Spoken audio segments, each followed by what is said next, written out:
You're listening to the Patriot Nation Podcast.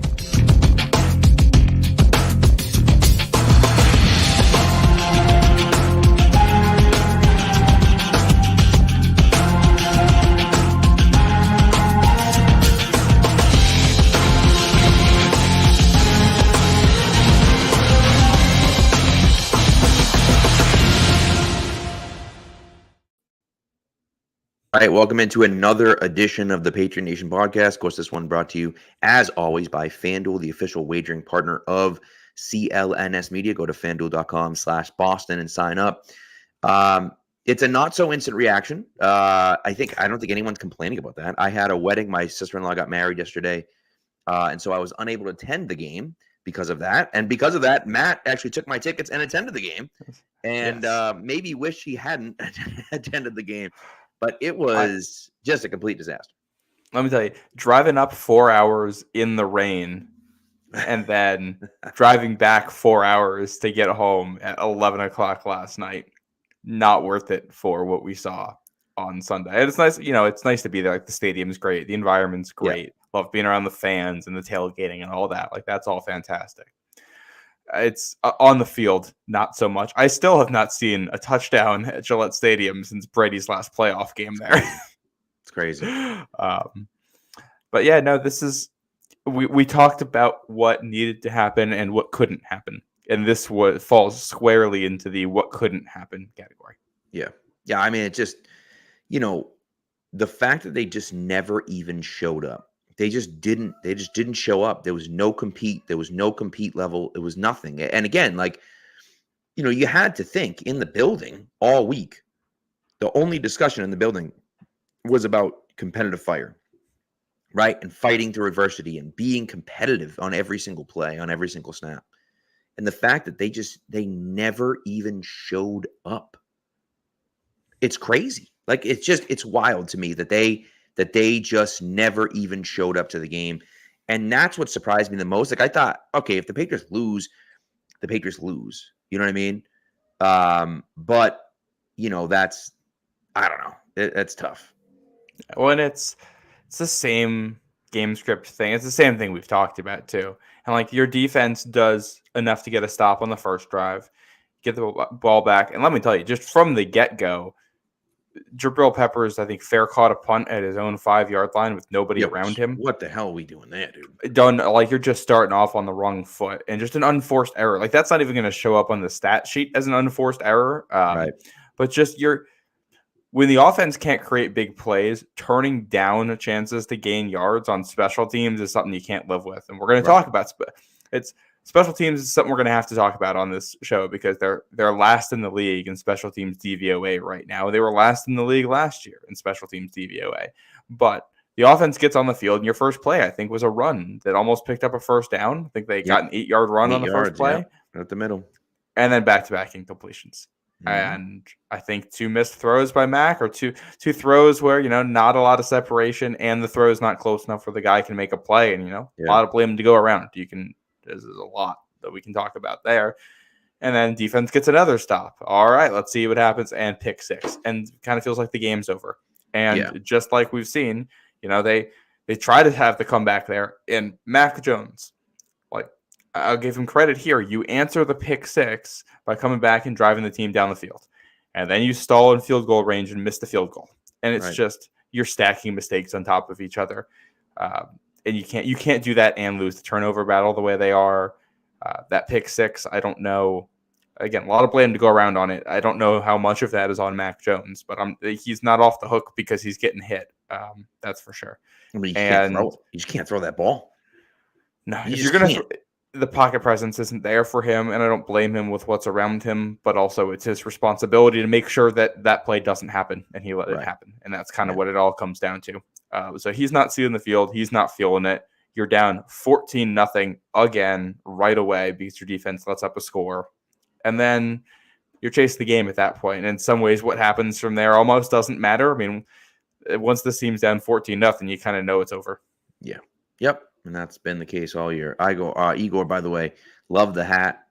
He had the same hat in '96. And Jamari, just to clarify, the Patriots have scored a touchdown in Gillette since the Brady game, but Matt has not witnessed a touchdown in Gillette since the Brady game. That's all. Yeah, that was my funny way of saying this is my first game since that Pats first one I was there for since that Pats Chargers playoff game, and didn't even get to see not even a field goal, man. That's depressing. I know. Yep. So, but no, just embarrassing play all around, and the offensive line's a disaster, a complete and utter disaster. I didn't think it could possibly get worse than last year. And I said, and then we say, oh, you finally get a coach in here that knows what they're talking about. Does he? I don't know. I honestly don't know if Adrian Clem does know what he's doing, because it looks like the guys out there don't know what they're doing, right? Like, I'm looking at it saying, like, does anyone have any idea what's going on out there? I don't know what. Well, it just seems like there's mental mistakes and mental errors all the time from them. And look, David Andrews is old and he kind of sucks now. And like, I understand that, but like, you just can't have all of the mental errors. It's crazy. Well, and there's, again, a lot of blame to go around on the offensive line. And it's so hard to isolate how much is on the coach, because you're forcing guys to start who you're drafting on day 3. You're forcing them to play big roles right away, which is asking for trouble. Guys who you knew were unpolished. Yep. And Clem hasn't polished them, but you also got a ton of injuries. I mean, we still don't know what's going on at the guard position. Onwenu back injured again, Strange not on the field, so you're thrusting guys in who aren't ready. Right. Clem didn't get to work with half of these guys in the offseason. It's true. But it's his job to make sure they look good, and they don't. Some of it's evaluation, some of it's on the players, some of it's on the coaches, some of it's on bad luck. I don't know how much is on each, but if things like this keep happening, and you know what, we might be past the point of no return with something like this. But Robert Kraft's not going to do too much discerning of how much is how much. And this is just going to get cleaned out, and it's going to be new guys in there. Well, and at the end of the day, right? At the end of the day, Belichick's responsible for everyone, right? Like, everybody, he's responsible for everything. He's the coach and he's the GM. And so he's responsible for everything. Now, I will say he does have a scouting department. It's not like he's the only guy making decisions, right? And he has, I mean, look, internally, there was discussion that Mac Jones was not the guy that Bill Belichick would have drafted at 15, right? Like, he wasn't the guy that, if Bill Belichick had his druthers and it was just his choice alone, Mac Jones probably wasn't the guy he was taking at 15. But he listened to his staff, he listened to his scouts, he listened to the guy, and they said, look, this is the guy that we can build around. And so he drafted him. I think if it was up to Belichick, he would have drafted a guy like Christian Barmore, which they got anyways, but he would have drafted a guy like that at 15 and then try to build around Davis Mills for a year, which I think is wrong objectively, right? But still, you'd rather use a later pick on Davis Mills to get what right now, I mean, it's not similar production because of the circumstances around him, but similar levels of quarterback play. That's correct. Yeah. Yeah. And so anyways, it's only telling half the story, but it is what it is. Belichick takes responsibility for everything because it's on Bill. And so you look around at it and just say, like, hey, what the hell? What are we doing? Like, what is going on right now? And nothing's good enough. The defense is completely hurt, right? Like, the defense is completely hurt. I understand that. You're down your top 4 cornerbacks, and John Jones was back, but like, I don't know, was he really 100%? Like, I have a little bit of beef with the way they coached up some of the matchups. They had Jonathan Jones on Michael Thomas and J.C. Jackson on Chris Olave at points, which didn't end up biting them because Olave was out of bounds on the one big play he did make, like on that corner route. But like that, from a matchup perspective, Olave is quick and he's twitchy and he's a slot guy. And I feel like you want Jonathan Jones on him, and Michael Thomas is bigger and more physical. And I feel like you'd want J.C. Jackson there because you're going to have a lot of contested catches where the ball skills show up. So I wasn't sure, but I don't think they played a lot of man, though. I think they played a lot of zone, and it doesn't really – you're getting less matchup-specific stuff. Yeah. No, it's true. And then, I mean, so I don't know. But, again, offensively, it's just you look at the talent level that's out there, and I thought KB was going to be better than this. Everyone swore Devontae Parker was good. Everyone did. I didn't think so, but everyone swore Devontae Parker was good. He sucks. Devontae Parker sucks. If I never have to watch Devontae Parker in one more game, I'll be all right with that. Cut his ass right now. I don't care. Like, he stinks. He stinks. And like, We can talk about, he's this and he's, the guy's supposed to win 50-50 ball. He doesn't. Period. He just doesn't win. I can't even tell you the last time he won a 50-50 pass. He has one, and it was on the ball from Bailey Zappi in Dallas in the fourth quarter or whenever that was. Yeah. And I don't know if that was really even a 50-50. I think it was just like a back shoulder throw, right? Yeah. Well, and it's what? I think Devontae Parker, he just got hurt before the season, no? Like missed week 1? Yeah, I guess. Yeah, he didn't miss week 1. That's true, I suppose. And was that a lower body injury? Because he's had so many injuries in his career. And like I look at this receiving core, and it's Parker and Juju shouldn't be this bad. Right. Like they're not. We never thought they were great. But we thought, okay, this is like legitimate to like NFL receivers, and they don't look like NFL athletes out there. They look like two guys who've taken too many injuries, and they just don't have it anymore. Nothing left. And it's sad to see, but I'm like, for me personally, I look at this team and I just think there's no reason to have any of those guys out there. Parker does nothing for you. Juju does nothing for you. To me, I would just look at it and say, all right, put all the young guys out there. Put Booty out there. Why not? What do we got to lose? And listen, and here's the thing, right? The argument can be made that Mac Jones has been awful, and I agree with that. Right? I agree that he's been awful.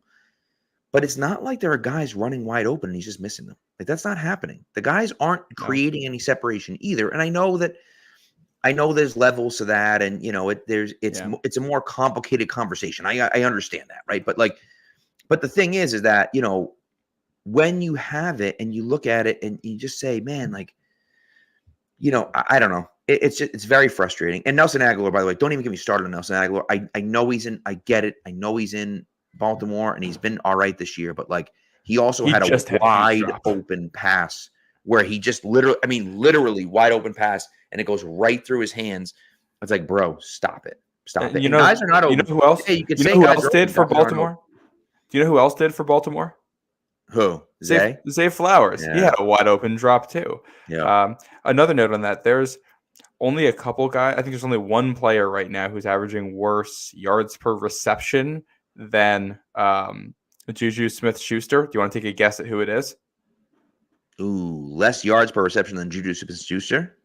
Yeah, Alvin one Kamara. Player. No, he's a wide receiver. Oh, wide receiver. Okay. He's out west. Out west? Is it? No. Out west? I don't know. Who is it? Jackson Smith and Jigba. I'll give a shout out to Dave Archibald. Found that quote earlier. So for all of those who were in the draft a wide receiver at 17 camp, I don't hate the idea, but the top two guys we were talking about on the board, right. One of them is the only guy who's doing worse than Juju, and the other guy can't hold on to the football. And look, there's no argument. There's no like. We can argue about the drafts of the past, right? We can sit there and talk about how in 2018 they should have drafted Nick Chubb instead of Sony Michel. That's pretty obvious, right? They should have drafted, a better offensive lineman than Isaiah Wynn, right? And we can go back and we can look at a bunch of other things that he's done. 2019, the N'Keal Harry pick had made no sense at the time. It makes no sense now. It never made any sense. As Patriots fans, I think we need a 2019 wide receiver class swear jar, and anytime somebody mentions it, we put $1 in, and it goes to a collective beer fund or something. Because it's the worst. We've talked about it so many times since then, and it hurts, and we all know it hurts, and it's the source of this whole thing, and we can't change it now. If you could go back, you could end up with AJ Brown and Deebo Samuel instead of N'Keal Harry and Jawan Williams, and this whole thing goes differently, but you can't change it now. Right. And again, and even if you drafted a different corner there, but to miss so spectacularly, and honestly, what it comes down to is that those years, right? Those years would be in this spot, right? Like if you drafted well in 2017, 2018, 2019, and even 2020, throw that in there too. If we can go from there, we can say, hey, this team could be, that's the foundation of players that you build on. But that hasn't been the case, right? That has not been the case. And so, you had a good draft this year, right? You had a pretty good draft last year, not a great draft, but a good decent defensively, draft, but not offensively. Right? And so, and then in 2021, you drafted Mac. You also drafted Ramondre. Like, you had an okay, and it's Christian Barmore. You had an okay draft in 2021, but it's just not enough, Yeah, and it's just a lot of this kind of comes back to the Isaiah Wynn miss, I think, and not just the miss, but the way it unfolded. Yeah. Because it's the right tackle spots, but it's him, and it's strange because it's the left guard and the right tackle spot that are giving them the most issues right now. And Wynn was a guy who looked really good when he was on the field in 2019 and 2020, and he looked good enough that you're like, we want this option. But he gets too injured, loses his mobility, and as a guy who, by the time he's done here, you're like, well, this obviously the relationship had soured, but we all saw what was on the field last year. He was not playing well. We weren't going to bring him back, but you had to pay him a lot last year for what you got because you had the 5th-year option on it, and you were kind of planning. You're not looking. If you knew that that's how it's going to go with Isaiah Wynn, you're drafting tackles earlier years ago because he's a miss, but you don't know, and it sets you back. And then you have other spots on the line, and you got a boat with a lot of holes in it and not enough duct tape to plug all the holes. Right. That's what's going on. And when you're building a team, you can't have a bad offensive line and expect to win.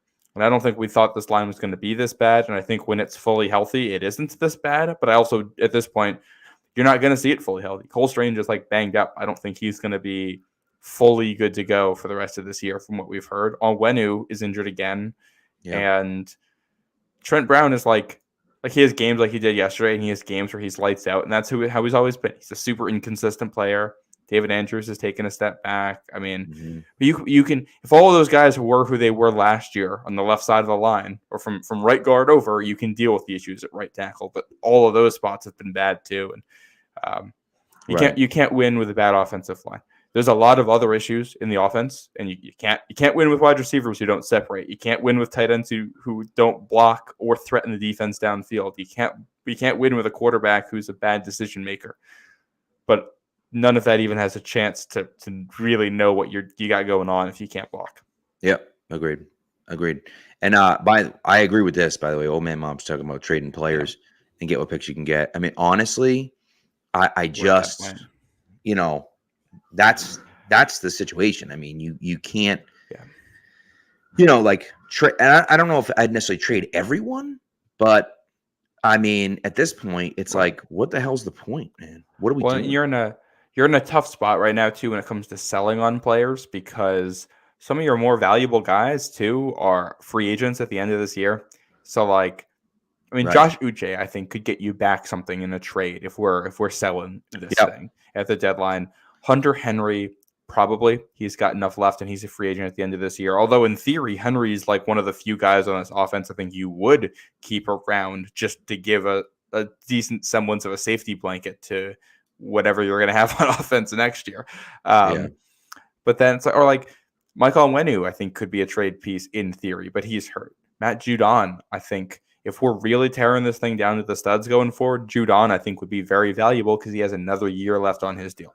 And he might come back this year, but he's hurt. I don't think you're going to be able to do that right now. I don't think you can trade him right now. And then who else? And Duggar. Duggar's the other one. But you want to lock him up. You want to keep him. I don't think you're trying to trade him at this point. I think you get more value out of keeping him than you would out of trying to ship him out. So then you're looking at guys like Jonathan Jones, maybe. I don't know who else. I don't think you want to get rid of Jawan Bentley. I think he has more value to you on the team than as a leader than getting rid of him. We're trying to get rid of Adrian Phillips or Jabril Peppers. Those guys seem like good leaders too. I want to tear it down to the studs. Guys. Exactly. You're looking at day 3, maybe day 2 picks. Right. Uche, especially if Uche signs a deal, is the one guy you could probably get a day 2 pick for because pass rushing is so valuable. But you're in a tough spot right now. And obviously, I think your most valuable asset right now is Christian Gonzalez, but you're not moving on from him. That's for sure. Yeah. I got a question for you, Pat, because I was just thinking about this. Is there a single person on the offense right now who looks better this season than they did last year? Not one. Not one single player on offense that looks better than they did last year. I mean, the only argument I had was Hunter Henry because we had such a slow start last year. I suppose you could argue Hunter Henry, but Hunter Henry certainly hasn't been a game breaker, right? He certainly hasn't been. He's been okay. He went from like a B- to a B type of. Right. So Yeah. it's negligible how much better he is than last year. And I would say that maybe he's also not back to what he did in 2021. So, it's one of those things that, like, yeah, sure, but like he's not significantly better than he was on the Patriots earlier, right? So, and look, the really simple explanation for me is that I would keep the defense the way it is. Josh Uche is not getting paid by the Patriots, so I would trade him because there's no point in keeping him. It just, like, this is a very similar situation for me where they were with Gilmore and they had Gilmore and JC Jackson. And you knew that they weren't going to keep one of those guys. But instead of trading one of them, they just held on and held on and held on and held on and held on and held on in a year where they sucked in 2020. They sucked in 2020. They could have traded either of those guys. But instead of trading those guys, they held on. And then in the middle of 2021, when Gilmore said, I'm not playing, it doesn't matter. Well, then you give up Gilmore for a 6th-round pick in 2023. And then you don't even try to re-sign or trade JC Jackson. And, like, it's just, it's crazy. It's malpractice to think that you can do that. Oh, and it's not. We can go over to the offensive side and talk about Joe Tooney, who they franchised and then didn't bring back, and you still feel that, right? And it's funny when you watch the tape too. Like, there's a lot of blame on the offensive tackles, and they deserve it. Vidarian Lowe, I think PFF has is 73 out of 73 offensive tackles right now in how he's graded. I almost think the guards are even worse right now because of how it's impacting Mac Jones. Mm-hmm. He doesn't feel like he can ever step up in the pocket to do things, and he really can't on most of these. And it's a thing now. Like, I think that's got to Mac's head, and I don't know if you're going to fix it at this point. I think we're kind of past the point of being able to know what Mac Jones could be in this system, because he might be a little bit broken. This might have gone full David Carr 2002 Texans, where guys just getting hit too much and too scared of the pressure, and then that's it. He just can't recover from it. And if that's what it is, that's kind of the unforgivable sin in trying to rebuild a team. And I think we're kind of all at the point right now where thinking it's going to be new leadership next year, and the coach, GM, quarterback, probably 3 new faces there. And if that's the case, what you're doing at quarterback becomes a whole question mark, because how do you fix this offensive line? I don't think you can bring in a quarterback until you fix the line. And you can't, I don't know if you can fix this line in one offseason. You know who arguably the best tackle hitting free agency is this year, Pat? I don't even want to know. It's Trent Brown. Oh, there you go. Look at that. Yeah, like here, that's where they are. It's hard. You could probably get some like league average players and solidify the interior, maybe a center or something. Yeah, I don't know. You're in a position here where what you're looking at is you threw away all of your late picks on offense last year because they couldn't stick, and you might end up doing that again, not with receiver, but with your offensive lineman this year. I mean, Mafi, he's trying out there, but it's not working. He's playing because he has to. And I don't know if we're seeing improvement. Jake Andrews still can't see the field with all the issues, which we'll talk about change. Maybe that changes next Sunday. And City So, who's supposed to be a tackle, Vidarian Lowe is the worst tackle right now, and So can't get on the field. So, I mean, might be another kind of day 3 of just not guys who aren't sticking on offense and not even giving you. That's the thing. You can, if you whiff on guys, you want them to be guys who at least stay on the roster and you can count on his depth. And they're not even getting that. Like Pierre Strong, Kevin Harris, guys who aren't sticking around. You go back when they double dipped on those tight ends, Devin Asiasi and Dalton Keene. Both you terrible. Got nothing. You couldn't even get tight end 3 play out of one of them. Like that's when you're whiffing that badly.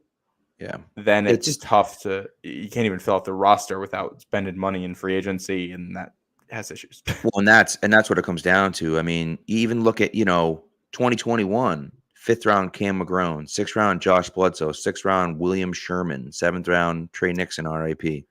We thought Sherman looked decent in the preseason last year, and they cut him. Yeah. But he hasn't done anything elsewhere. I think that's just you miss on him. Right. But 2020, you got Onwenu, Justin Herron, who sucked, Cash Malua, Dustin Woodard, who retired before the season started, right? Like, and they traded out Herron for the pick that I think became one of the guys this year. I think that might have been the So pick. I think you're right. Or it might have been something last year. I don't remember. They got something back for him somehow. But it's just like, yeah. It's just been a long time. It's been a long time since anything. I mean, listen, the best player from the 2018 draft for the Patriots is Juwan Bentley. It's not even close. And Juwan Bentley is playing like an animal right now. But like the rest of that, you go back to 2018. Go back. I mean, Jesus, go back further. Go back to 2016. Go back to 2015 if you want. Like they haven't gotten anything out of those late round guys, and that's huge. That's huge for them. And I just look. Well, they're not getting anything out of them, and their first round picks aren't turning into perennial Pro Bowlers like you hope. That's the other part of it. Yeah. And so we can talk about we can go back and talk about this and talk about that and talk about these guys and talk about who they should have taken at 29, and if they should they have stayed at 22? Should they have drafted? We talked about this on the podcast earlier. Like, should they have stayed at 22 and drafted Isaiah McDuffie, who looks like or Trent McDuffie, who looks like a good player? Well, but if you do that, then you don't draft Christian Gonzalez at 17 this year. I'd rather have Christian Gonzalez than Trent McDuffie. You know what I mean? Maybe this is a hot take, but I would rather have Miles Bryant for what they've invested in him than spend a first on McDuffie. And I like McDuffie a lot, but he's an undersized slot corner safety guy, and I don't think there's a whole lot of difference between a guy who's like an A-level player there and a guy who's a C-plus level player there in terms of impact on the game. Agreed. Not enough to justify a first-round pick. No, right. I get what you're saying. So listen, we're gonna take a break for our sponsor here. But before we go, here just one. I'm gonna leave you with one thing before we go. Let's just keep things in perspective. I understand everyone's upset, and I agree 100%. I'm upset too. I haven't been this upset as a Patriots fan in a long, long time. But here's what I will tell you. Okay. There are 32-year-old people, 32-year-old people who live in Detroit who have never seen their team win a playoff game. I'm going to say that again. They're 32 years old. They have never witnessed their team win a playoff game in their lifetime. And so again, I'm not saying that there's nothing to do with what's going on right now. I get that. Be upset 100%. Let's keep things in perspective here. Yeah. We've had a very good life up to this point. It's going to be hard. We're only 5 years removed from a Super Bowl win. Right. Exactly. Yeah. It's going to be really difficult. These next few years are going to be challenging. For sure. 100%. You can be upset about it. You can be pissed about Bill. I get all that stuff.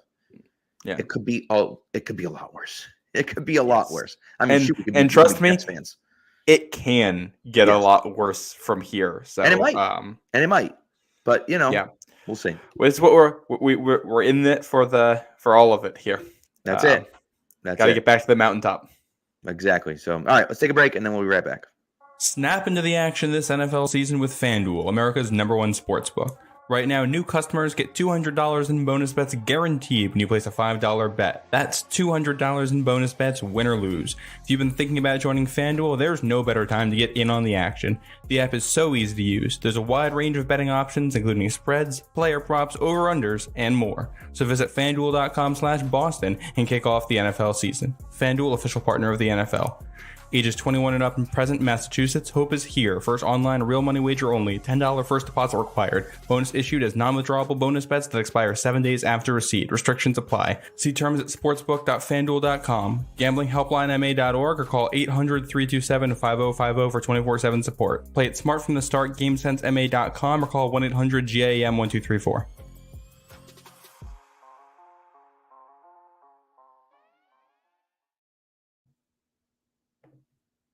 All right, we're back. All right, let's get into Mac Jones. Because look, this is the way it is, right? The offensive line's been terrible. The wide receivers haven't been much better. But what we've seen out of the quarterback is no short of one of the worst. It's some of the worst quarterback play I've ever seen in my entire life. Some of the worst I've ever seen. Because the thing is that it's not just that he's been bad. It's not just that he's missed guys wide open. It's not just that it's the poise, it's the pocket quarterback. That's stuff for me. That's the hard stuff for me where it's like, it's not even approaching good, right? And I thought JT O'Sullivan did a great job of it last week where, like, you know, the pick that he threw on the out route to Juju was a great example. Like, not a good route by the wide receiver, not a good route by Devontae Parker, who was supposed to run that guy off, but the throw is a complete disaster and his footwork's a mess going into it. So it's like, yes, there are other stuff going on. 100%. There's other stuff going on. And I don't know how many quarterbacks would be successful in this situation. But it looks worse than I've ever seen anyone ever look. In New England, at least. It's certainly in New England, right? And I just, it's not okay. It's not acceptable. And I don't know where we go from here. Well, and I'm seeing a lot of comments talking about how Mac got broken last year. And I kind of think it goes back before that. To me, my turning point with Mac, where I started to be like, okay, I have questions about this translating at the NFL level. You go back to that Colts game, back his rookie year, back half of 2021. And that was a game where the Colts sat back in zone for basically the entire game and kind of dared Mac to read it and find the holes and do that. And did a lot of like disguise stuff too with it. And he wasn't seeing the field. He wasn't seeing underneath defenders. He was throwing it right to guys. And a lot of stuff went wrong in that game besides Mac Jones. Yeah. But that was the first one where it was like, all right, they saw a ton of zone and he never adjusted to it. And I think that was kind of an issue that was something he had to develop. And I don't know if it's gotten better, his ability to really see the holes in that zone. And you combine that with the fact that he's always been an excellent quarterback against man defenses because his timing is really, really good. He's good at getting the ball there on time. He's a good anticipatory passer. And that all looks completely gone now. Mm-hmm. And I don't know if that's Patricia. I don't know exactly where that comes from. I think you even saw hints of that late in 2021 after his confidence got shaken with some of the zone stuff when he's overthinking things and not seeing the field well. And then you add on the fact that the offensive line has seemingly gotten worse on essentially a game-by-game basis ever since that. And he can't now, his internal sense of pressure is broken.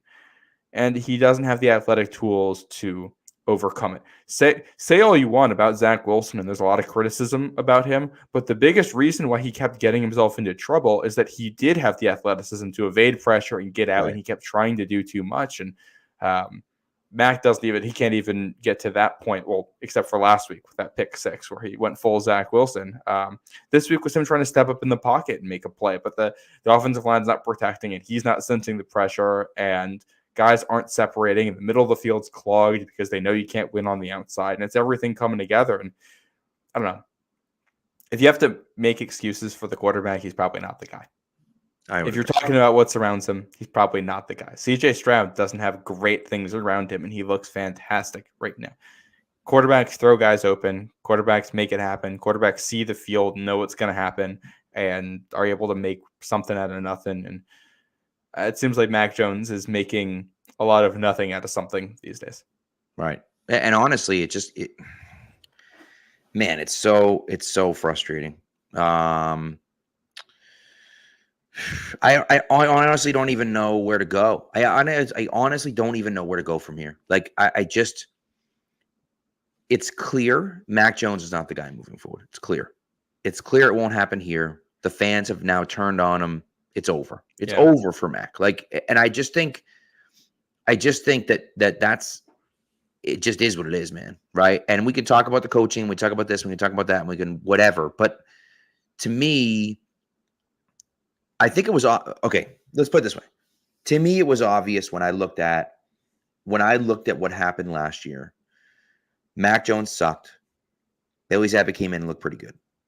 Now, again, is Bailey Zappi a good quarterback? No. But Bailey Zappi was running a simplified offense, something to what Mac Jones ran in his rookie year. They weren't asking him to look at everything. They weren't asking him to break down everything. They weren't asking him to do any of those things. Well, as soon as they opened up the playbook for Mac Jones, you've seen him struggle. You've seen him struggle ever since they did that. And so, I just think it's obvious that he's not the guy, right? And not just that, but he also, like, one of the things that drew me to Mac Jones right away, okay? One of the things that drew me to Mac Jones right away was, I remember the first day of full pads camp in 2021, I went, and he was horrendous. He was awful. And I walked out of that practice, and I remember I sent a tweet that when I walked out of practice, I said, if anyone thinks that Mac Jones is ready to be a starting quarterback this year, you're insane. Like, he's clearly not ready. Clearly not ready. And the next day at practice, he was unbelievable, lighting people up left and right. He looked great. And so, now I look at it and say, okay, wow, he really fought through that and overcame that adversity. That's gone. He doesn't overcome adversity anymore. He makes a mistake, and instead of playing better through those mistakes, he compounds those mistakes and looks even worse. And it's rough. Oh, and you can live with it to a certain degree, but it's just his bad moments are too frequent, and his bounce backs aren't good enough to overcome the bad moments. Right. And that's something we've seen from him. And I think that mentality for him, I think he'll probably last in this league for a while as some kind of a backup at minimum, because I think in a fresh situation, some of the mental stuff will get better. And even for this year, Bailey Zappi is not better than Mac Jones.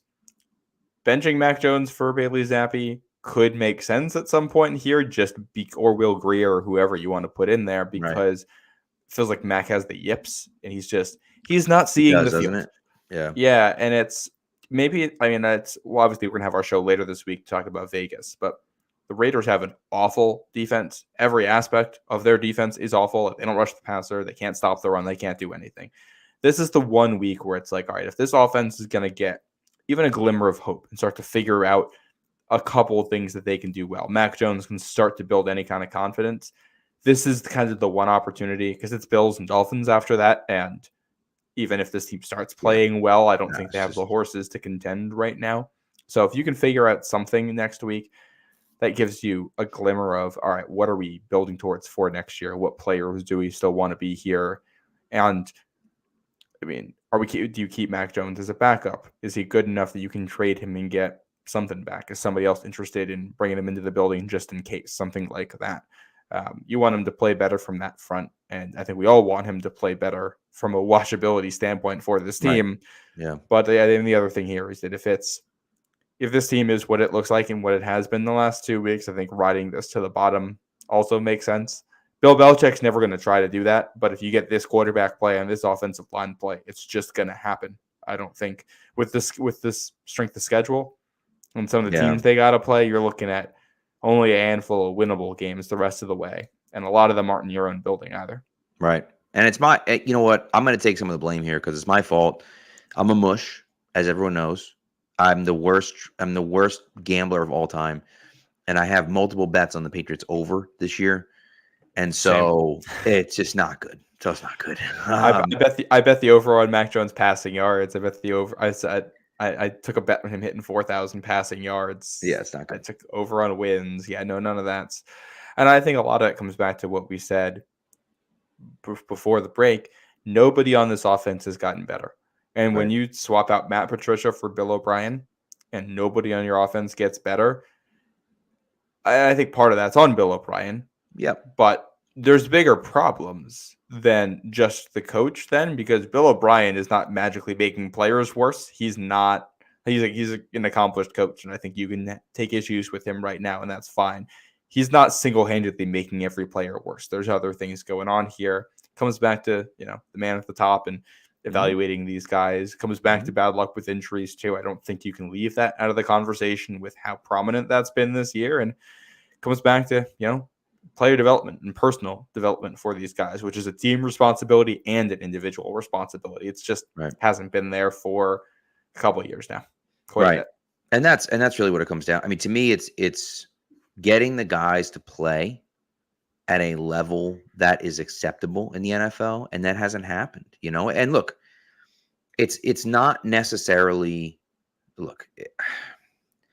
It's not all on Bill Belichick, but at the end of the day, it kind of has to be all on Bill Belichick. Like you have to be able to motivate your guys to get up and play in those big moments, and they don't. They don't. And so, like, I wish, and Bill would never do this, but like, I wish he would just say, "F it, punt the season," and like put Malik. Like, it doesn't even matter. It doesn't matter who he put in there. Like Malik Cunningham, just throw him in there, see what happens. Why not? Like, what like if you're gonna get this level of play from your offense, and by the way, they've been outscored 72-3 in the last 2 weeks. Yeah. 72-3. Everything is on the table right now. Nobody is playing well enough that they should feel comfortable in their jobs. Not a single player on that offense, not a single coach. And not just that, but like, whatever, dude. Who cares? Like, what difference? If you go into Vegas and lose to Vegas again and play something similar to this, it doesn't even matter. Just bench everybody. How much worse could it possibly be? And I know Bill's never going to tempting fate, Pat. No, but here's what I'm saying to you. If you take Mac Jones out and you put in Malik Cunningham, how much worse could it possibly be with Malik Cunningham at quarterback? It can't possibly be much worse than it is here. I mean, you're still not having an extra pick six, like right, you're going to lose by an extra 7, but who cares at that point? And that's the way I look at it, right? And it just, and when Dark Blue Cold said, "I'm going to turn up with full pads and ask for a go." Why not? Why not? Right? He could do what they did in Invincible, and have a tryout for everyone, right? Just have everyone show up and say, "You know what? This team sucks. We need talent. Let's see who we got in New England," right? And just say, "Hey, go ahead," right? And so, no, but really, I mean, like, Malik Cunningham makes sense only because from the fact that your offensive line is trash right now, trash, and if that's the case, well, why not bring in a guy that doesn't necessarily, not that he doesn't need a good offensive line, but can maneuver his way out of issues, right?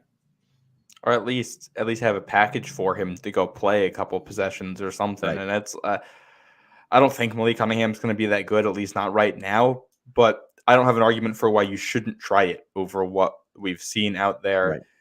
Maybe you give it another week just in case. Maybe you wait for this to hit 1-7, 1-8 before you break open that box. But the other thing is, if we're going to start doing stuff like that, like it's just. The part of Bill Belichick wants to keep his job, I'm sure. So you're not going to see tanking. They are going to try to win. And I don't think he's going to think that's what's part of winning. So I don't think we're going to see that happen. He's obviously very risk averse on offense. You're being down, 21, 4th and 3 at the opponent 40, and you don't go for it, I think is kind of – that felt like throwing in the towel on the season. And I get his rationale that the offense hadn't gotten it, and I think there's a bigger indictment there. But – I don't know what they're doing there. Right. He did say, or Adam Schefter said that we're going to see changes. The team said that we're going to see them start over essentially. So I won't be surprised at anything this offense does on Sunday. I hope that it means we're going to see something different, because if you trot that same offensive line out there and expect it to do well, I think you're asking for trouble. I don't know how much you can change if you don't have Strange or Onwenu for next week, but you can at least shift up the tackle positions. And I love David Andrews, but are we thinking about giving Jake Andrews a look at center in one of these games? It's probably too early in the season for that, but I feel like that should happen to find out what he is, because David Andrews he's still your second best lineman right now who's healthy, but he's not giving you A-level play, I'll tell you that much. Right. And receivers, we're going to see change on Sunday, but 2 of your receivers are hurt. Pop Douglas and Juju Smith-Schuster are both concussed, presumably, based on the way they went out of the game.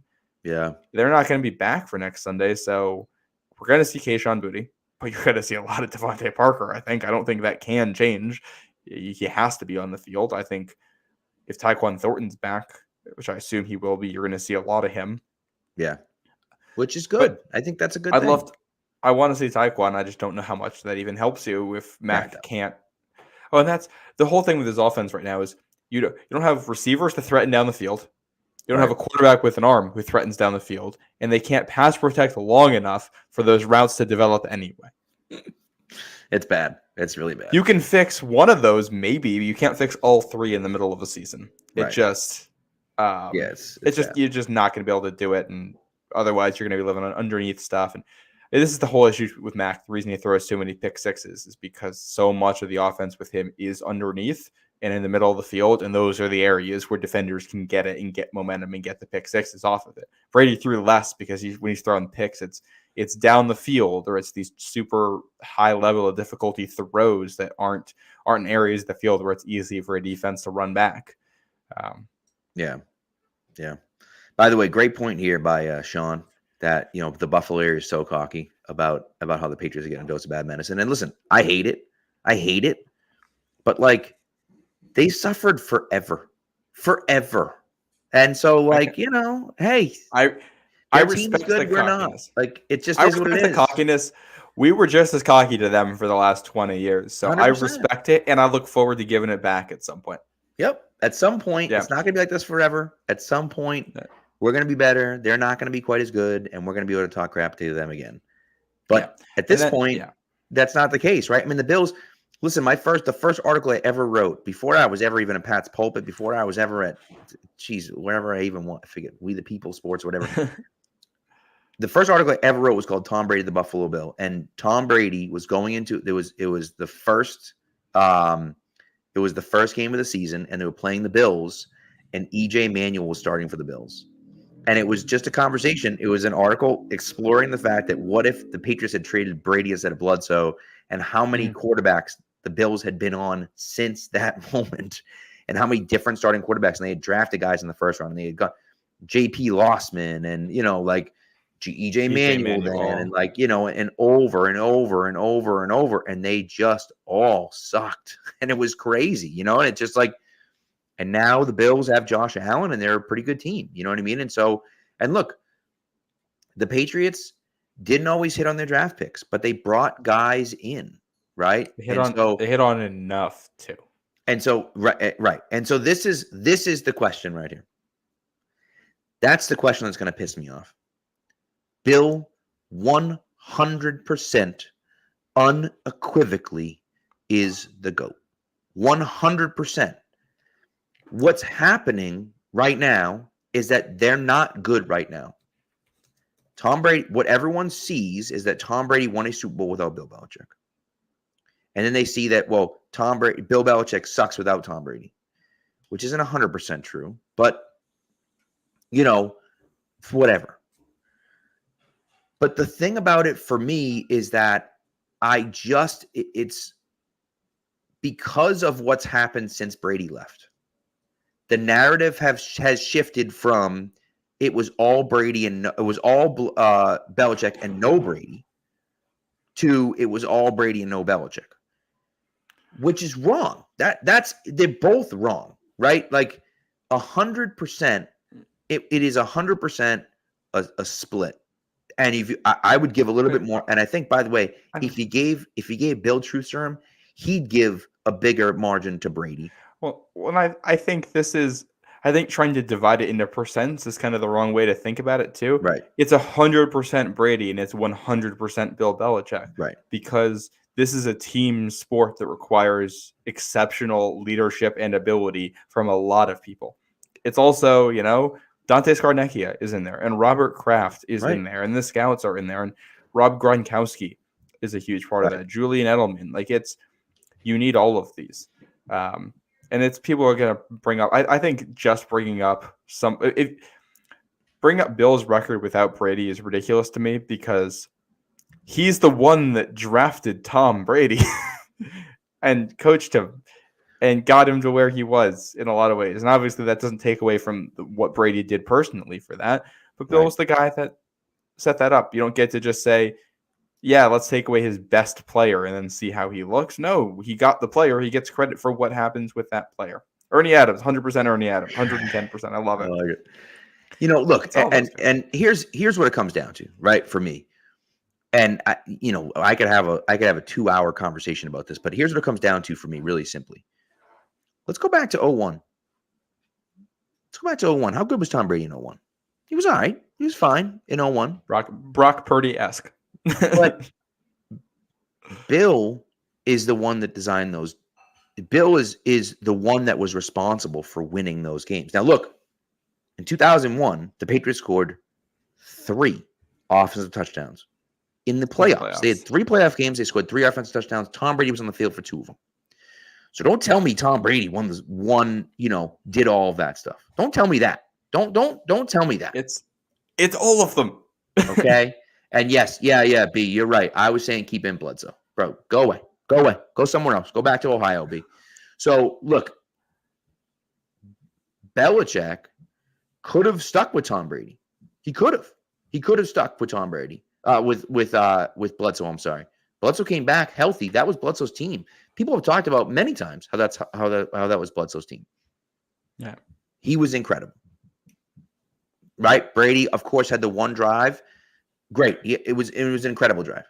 03 and 04, it's mostly about defense. Like that, Brady was a good player by then, but it was mostly about defense.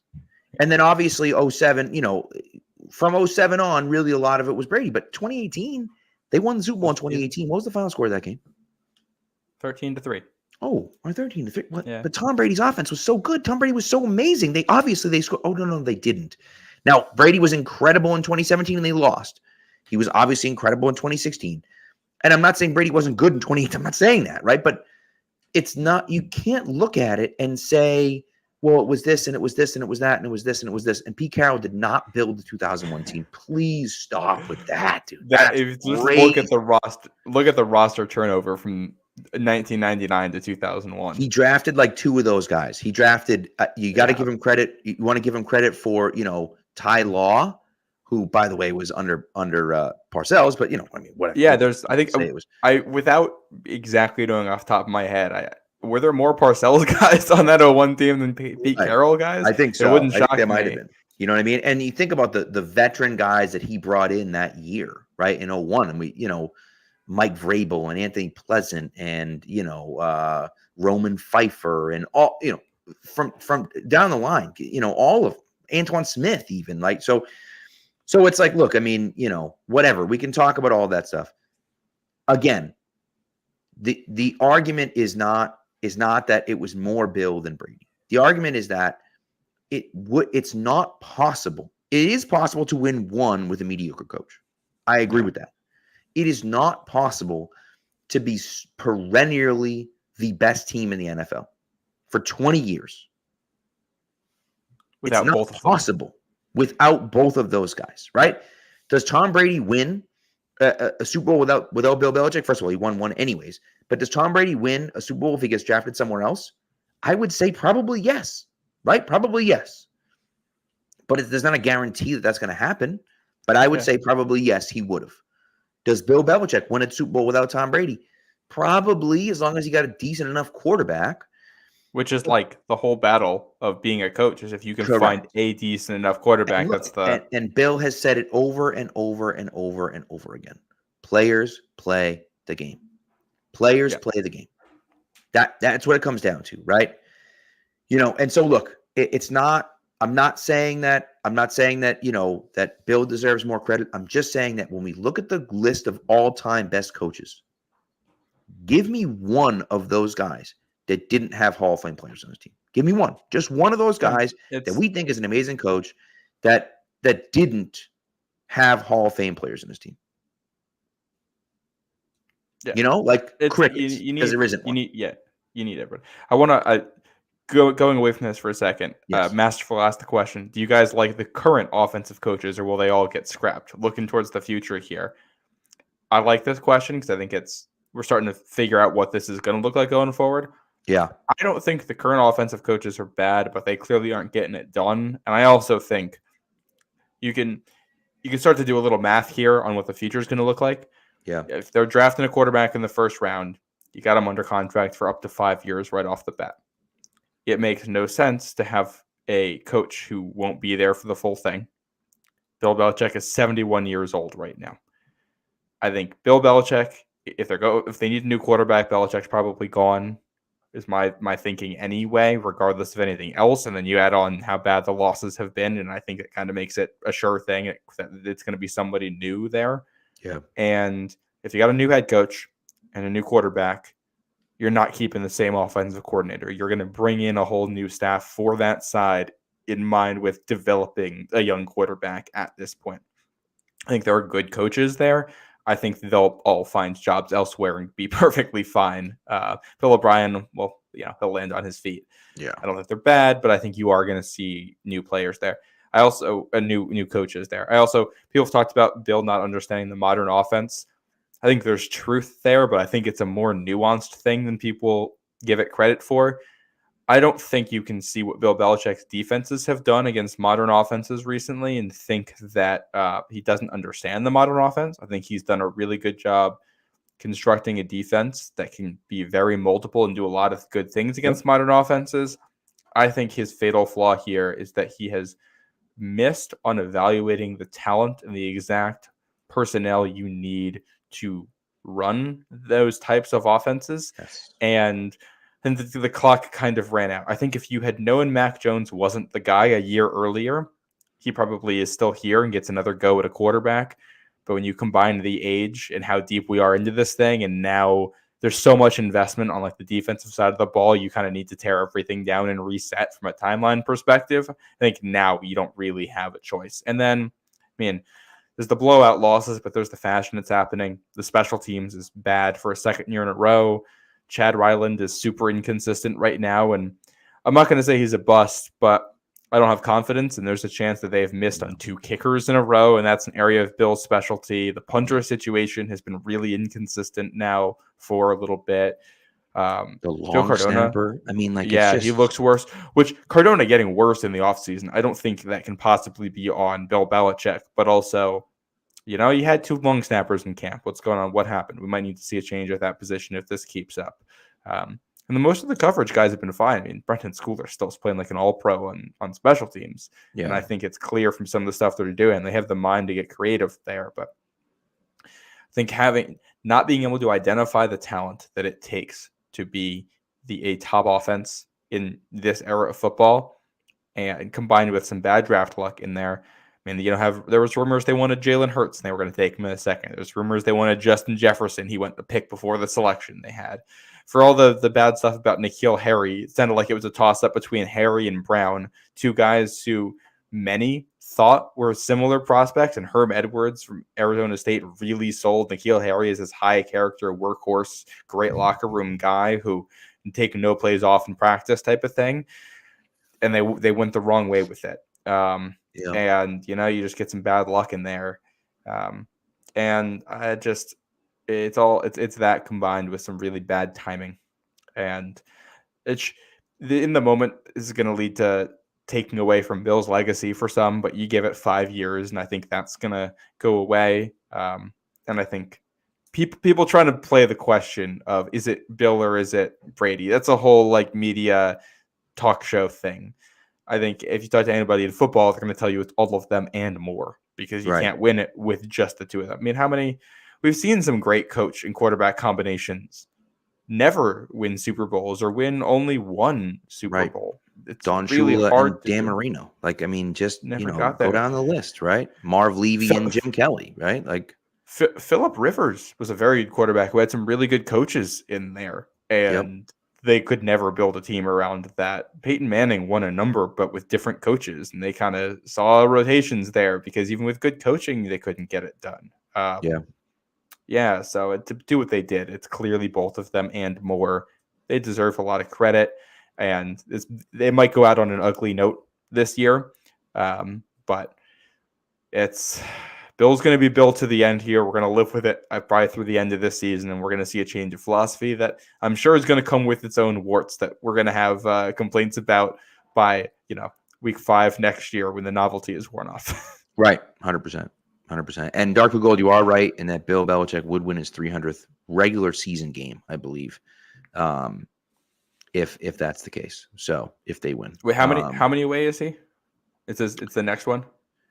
Yes, yep. Next one is 300 regular season win. So, and Mike Larry, no one's making Rex Ryan a stud ever. So come on, let's not be ridiculous.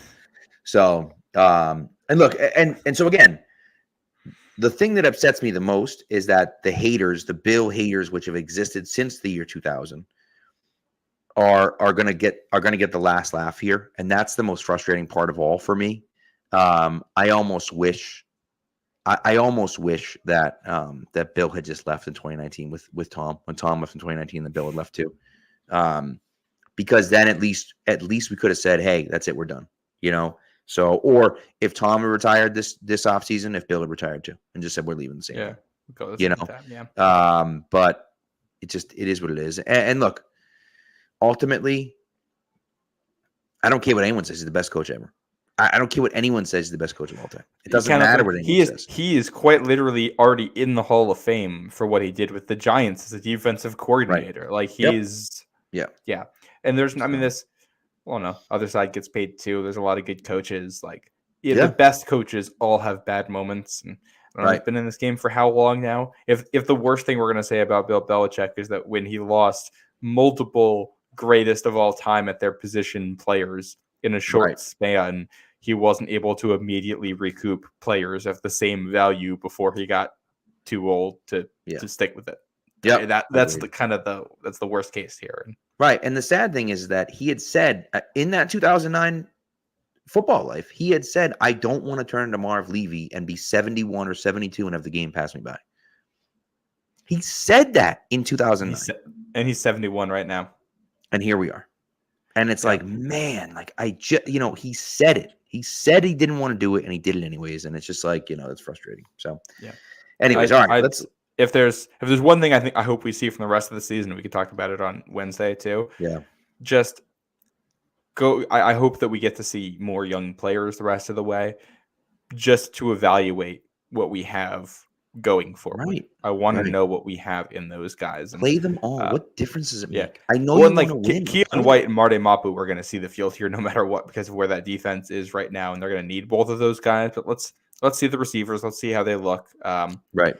If Kevin Harris is worth a look at any point to call up from the practice squad, I wouldn't hate that. Although the fact that the running game has looked like it has, and he hasn't gotten a call up, probably says all we need to know about who he is. But let's see the receivers and the offensive linemen, and if they're not good, I think a couple of those offensive linemen they clearly don't love right now, and if they're not going to see the field, then that's going to tell us a lot. But I'd like to see how bad they are, so we know what's going on going forward. And if they play like this the rest of the way, this is a 3, 4 win, 5 win team at best. So we'll see. They do play the Jets again, so you never know. Get the Jets with that. The Broncos defense, the Washington defense, the Vegas defense. There's a couple of games there where we might get something on offense. Let's not get shut out next week. Right. And by the way, people said that someone up here saying that Belichick's schemes don't work. Bro, they played great defense against two of the best offenses in the NFL. Right. I don't think people realized, like the Miami Dolphins offense is historically good. Yeah, they held them to 24. And they held them to 24 points. And, and so like this defense was no joke. Now everyone's hurt on this defense now, but like this defense is no joke. And Bill still had it when he was coaching defense. But again, everyone's hurt, and this past game was a disaster. And obviously the other one was a disaster too. It's just, I don't know.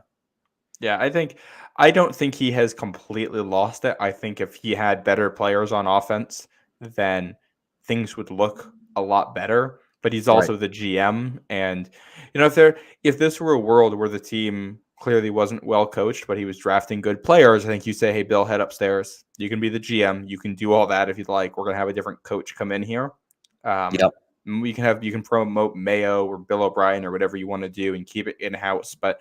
The track record with the offensive players in the draft recently is just, it's not good enough. And I think some of that's probably just bad luck, but like, it's not enough. I think you gotta, if you're going to do this, you just got to cut the cord and walk away. Yeah, I agree. And that's difficult. It's hard to do. And I understand all of that stuff, but at the end of the day, like, man, it's hard, So, it's going to be a very, very, very long season. Yeah.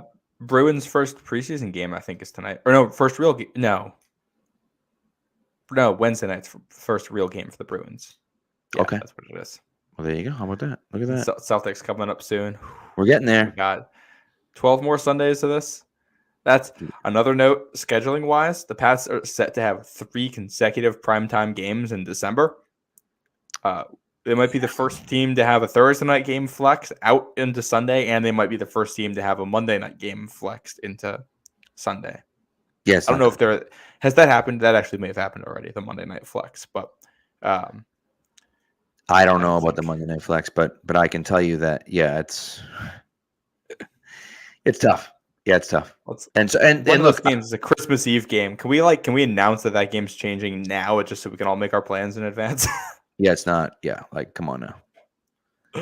So nobody's watching Pats Broncos at 8:00 on Christmas Eve. That's not. No, they are not. No, they are not.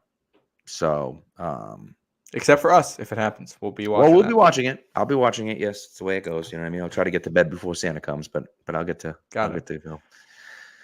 So, anyways, all right. Well, that's it. We're out of here. We've vented enough and talked about it enough. And so one of those games, by the way, is Pittsburgh, which I'm going to. So I don't know what the heck's going to happen. I haven't booked any flights because I'm not convinced they're going to keep it on Thursday night because Pittsburgh stinks too. So the only thing that could keep that on Thursday night is that New England and Pittsburgh have massive fan bases that are very devoted, and everybody might tune in anyway. So they might just keep it because it'll do well ratings wise. That's a good point. Yeah, before we go I'm not going to do a trivia question today. I don't think any of us are in the mood for a new trivia question, but the one from last Wednesday, the question was who had caught the 4th down conversion to keep the drive going in the comeback against the Saints back in 2013. The answer was Austin Collie, and I'll give a shout out. Dave Archibald was the one that got that right. He has a new book out. I interviewed him a couple weeks ago called The Inches We Need, talking about how you build a good football team. So since it looks like we're going to be in the rebuilding process here in New England, if you want to learn more about how to build a good football team from the top down, from the bottom up, go pick that up and give it a read. It's fantastic. Love it. Great. It's a good way to end the show. So, all right. Well, thanks for coming out, guys. The chat was flying as always. I appreciate you guys having conversations with each other and just and sending in things for us too. We appreciate that. So we'll see you guys Wednesday night and we'll talk to you from there. Hopefully, we'll be talking about the Raiders, which we'll see what happens. It's gonna be an adventure, but we'll be there. We'll be there Wednesday night. This is something new for you on the show, Pat. Being this depressed this early, huh? Yeah, it's tough. But what are you gonna do? We're still here, still watching, and and we're not going anywhere. Whether the Patriots suck or not, we're not going anywhere. So, hope to see you guys Wednesday night.